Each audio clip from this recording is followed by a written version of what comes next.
questions, etc. But we were never allowed to execute the entire operation. So in 1 month, we took back terrain larger than Belgium from Boko Haram. We were not allowed to finish because it came at a time when governments were in the process of changing.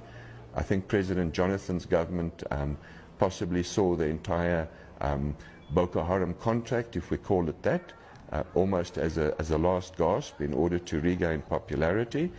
The incoming president, President Buhari, was heavily supported by a foreign government, and one of the first missions was to terminate our contract. Could you name that foreign government?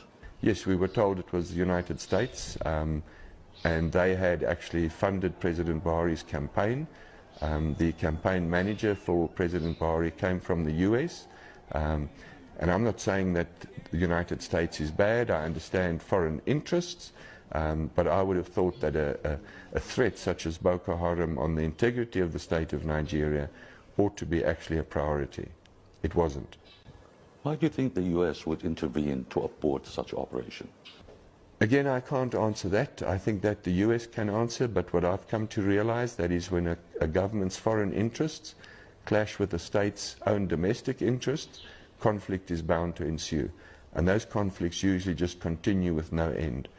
And we can look at all the conflicts in Africa where foreign forces have come in, they've prolonged those conflicts, they haven't ended those conflicts.